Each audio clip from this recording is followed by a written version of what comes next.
everybody keeps talking about the virtual draft. What did you think about the virtual draft going into this year's first NFL spectating virtual draft? Oh, I thought it was great. I don't know how we can go back to the normal setup before. I mean, before we had all these just regular, ESPN employees, whoever they might be, just talking at a desk in Chicago or Philly, wherever it might be.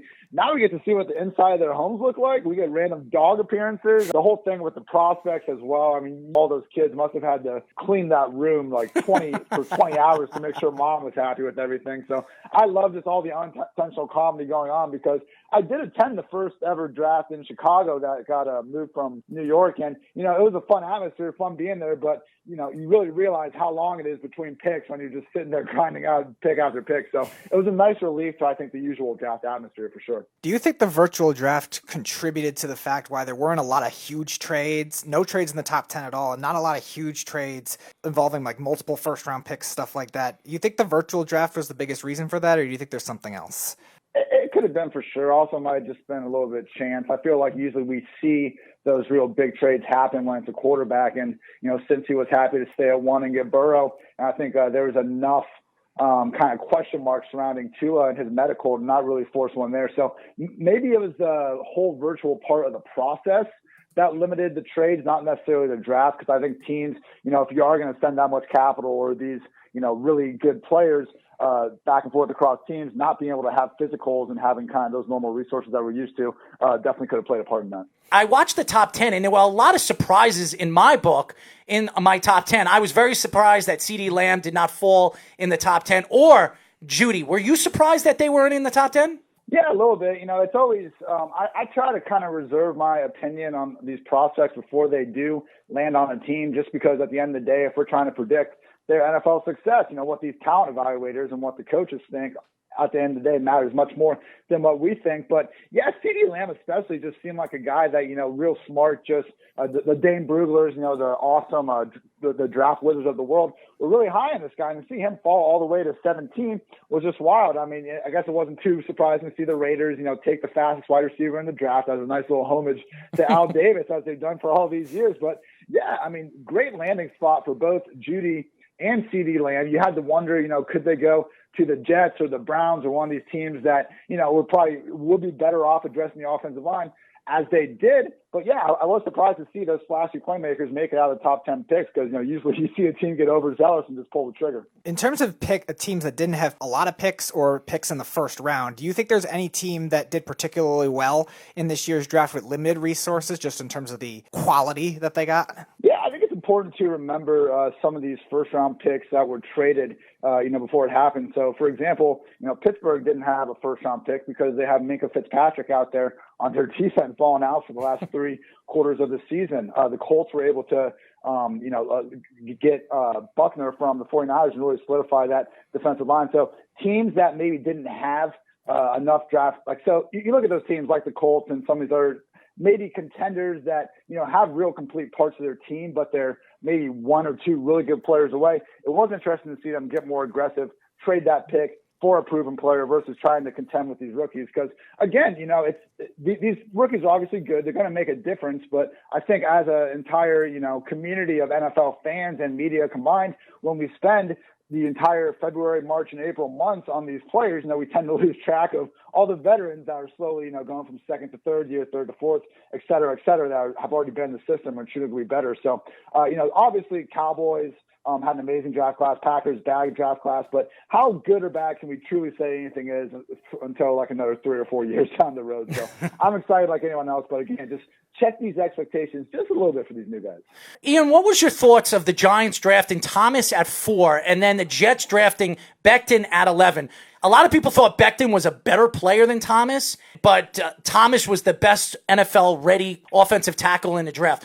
Did you think that the Giants won with Thomas, getting him at 4, or do you think they should have maybe drafted Simmons? I think, at this point they're committing to Daniel Jones as their quarterback, and if you want to do everything in your power to help your rookie quarterback, fixing the offensive line that, was definitely, I think, the weak spot in that entire offense should be a priority. So, Simmons, and it's amazing when you hear like these real versatile players, Derwin James, another one that's come out, and people kind of wonder like, oh, he needs to go to the right system for a defensive coach to really utilize his talents. Like, isn't that the entire job of a coach, is to fit your system around what your players do best? So, I mean, I wouldn't have minded if anyone drafted Simmons in third or fourth or whatever it is, because he's that great of a player. But, I can't hate on the Giants too much for taking Thomas, trying to solidify that offense even more, because look, I don't think their defense is one player away from being even an average unit at this point. But you start looking at those wide receivers. If Evan Ingram stays, and Saquon Barkley, obviously, if he's healthy again, all of a sudden you got a sneaky, explosive offense out there that can score some points. So, they're kind of like the Cowboys did the same way. I respect these teams that kind of lean in, try to make their strength more of a strength versus maybe reaching and try to fill a hole. In terms of Simmons, how do you think he'll be utilized in Arizona the most? Vance Joseph, being the defensive coordinator, ran kind of a hybrid defense when he was coaching the Dolphins as a defensive coordinator. What positions do you think they will be using him the most? Because obviously he could play everything. What do you think they'll emphasize with him the most? Yeah, I think he's just this latest breed of these, hybrid safety linebackers. In the early 2000s, we had that real fun safety class. Your Troy Polamalu's, your Ed Reed's flying around out there. Bob Sanders was in there for a year. My favorite was Roy Williams. But now you need these new players that can both cover, slot receivers and go into the box and be a linebacker when the offense is trying to spread things out. So we're seeing guys like Derwin James and the Chargers, like Jamal Adams with the Jets, and now like Isaiah Simmons, who I think is going to be the next guy of that breed. And I think it's going to be, just a linebacker safety role, because nowadays, if you're trying to play linebacker and you can't cover, you're a complete liability. So Simmons is one of those true rare 4-down players, and that, you never need to take him off the field. It's a little concerning with Arizona just because we've seen them really draft like these similar type players with Deion Buchanan and Hassan Reddick over the years. So again, like, you want to assume that coaches are going to do everything in their power to put Simmons in the best position to succeed, which shouldn't be that hard because there's so many things he does well. But sometimes you just never know. And if, they'd really try to just pound circle into the square peg or whatever the heck the expression is, it might not work out sometimes. So as great a player as Simmons is, we're going to need to see exactly what they have in mind. At the end of the day, just let the guy play football because he's great at it. What did you think about the Packers moving from 30 to 26 to add Jordan Love to their team? I wasn't exactly surprised, just because Favre was 36 when the Packers got Aaron Rodgers, and now Rodgers is 36, and their NFL experience was the same. Now, was it a good move? I don't think so, because the problem is, the Packers are treating this like they were, and kudos to them for getting to the NFC Championship last year and having as good of a season as they did, but I think they're kind of treating this like the team they had last year was good enough to get the job done. And if you just peel back the stats a little bit and don't look at the win-loss record, it's brutal. They were 17th in yards per play last season on offense. Rodgers is, even though he makes some big plays, having Aaron Rodgers back there, and anything can happen in any game, I get that. But we just haven't seen the same efficiency in that passing game really since kind of that Jordy Nelson great 2014 season. Rodgers is still awesome. He's averaging, high sevens, but we're seeing him operate as, a top 12 quarterback in most of these passing statistics instead of the top 3 world beater we grew used to for years. So you got an offense that really overachieved in terms of points, a defense that was similar as well and just could not stop the running game. That was the biggest kryptonite. We saw that when Raheem Mostert and company just ran all through them. And, to use your most important pick on the entire draft on a player that, if everything goes right, won't take a single snap next season, it's confusing. And you see why Aaron Rodgers is mad. You see why can't they give him any other wide receiver talent than Devin Funches and Alan Lazard or Lazard or Lizard, however the heck you say Lizard. So, Rodgers, great. Almost as hard as to pronounce your last name. Blow up, but man. In terms of the Packers, you were talking about the run defense. Are you surprised that maybe they didn't trade up with that first pick to maybe get a linebacker at the end of that draft? Because people talk about the receivers all the time as being the thing they didn't draft, but I thought getting the run defense, either interior defensive line or linebacker, but especially with the linebacker talent at the end of that first round, are you surprised that wasn't the reason they traded up? Yeah, absolutely. And they didn't need to take a first-round receiver because, this wide receiver class was so deep. We saw guys going off in the third round. You got you got Raiders Nation talking themselves into Brian Edwards, their third-round pick, outproducing Henry Ruggs, their first-round pick this year. I mean, there's a ton of guys available there. It's just the fact they didn't address receiver, like even in free agency. They didn't do it at all. They got rid of Jimmy Graham. They didn't add another. I mean, look, I'm maybe putting anyone in there over Graham at this point in his career. It's going to be a moderate upgrade, but it's not even giving them themselves a chance. Now you're drafting an early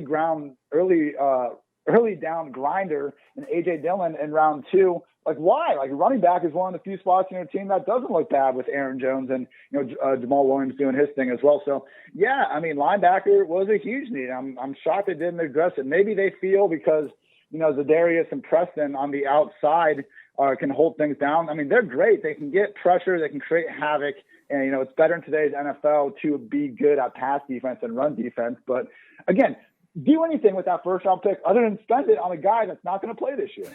The top 5 teams that you thought won the draft and the 3 worst teams that lost the draft. Yeah, I'm just kind of going through it. It's hard to look at the Cowboys draft and not, be impressed with what they did just because we all kind of expected them to reach on that cornerback early, but for them to come away with CeeDee Lamb and then get Diggs round 2, now we're checking boxes and we're getting value at the same time. So absolutely love to see what they did. I mean, the Chiefs, we mocked drafting a running back in the first round, but I mean, we're not going to be laughing, I think, when we see Clyde Edwards-Helaire just add a whole new dimension to this offense. And that was really the big thing they talked about in Kansas City. They just haven't found that way to replace Kareem Hunt and give him that, extra dynamic threat in both the run and pass game. So, all respect to Damian Williams. He does his thing, but I think Clyde Edwards-Helaire is really going to be a difference maker. We're going to see show up quickly. The Baltimore Ravens continue just to add to this defense. And, I'm really getting some 2018 and 2019 Chiefs vibes from this Ravens team going from last year to this year because, they had to blitz more than anyone last year to try to get pressure. They had good corners. It worked out for them. They were a top 5 defense on most metrics. That was a little bit inflated by their offense, but being able to, address the linebacker spot, replace C.J. Mosley, replace the Darius Smith like they failed to do last year, happy with some of the moves they made. And they could go from a top 10 defense to a sure locked in top 5.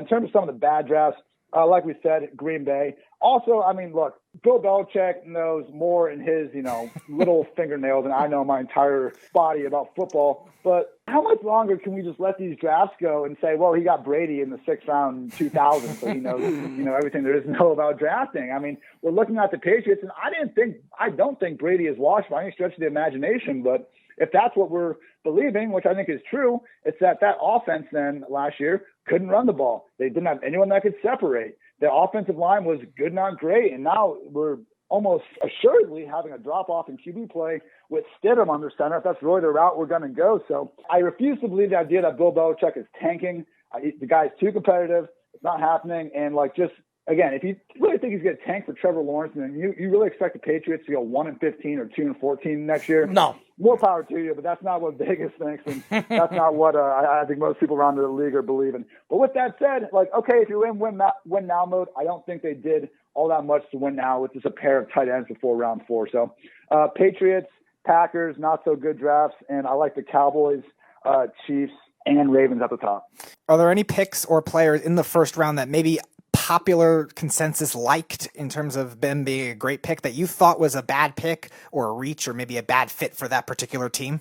Yeah, so it's interesting to see what's going on here with Justin Herbert and the Chargers because he's this player who you look at his athleticism and you see someone that doesn't necessarily, come off the film at you. You see a more athletic guy, someone that should be able to, when the play breaks down, really get outside the pocket and make some things happen. But that's just not quite the guy that we saw at Oregon. The highlight film looks awesome. He can make any throw on the field, rocket arm. He does have some mobility. So, when they design something going out of the pocket, he looks good doing it. But just not enough off-script goodness from Herbert in a league that, again and again, you see teams with the Jimmy Garoppolos, with the Jared Goffs, when everything is perfect, they can really thrive.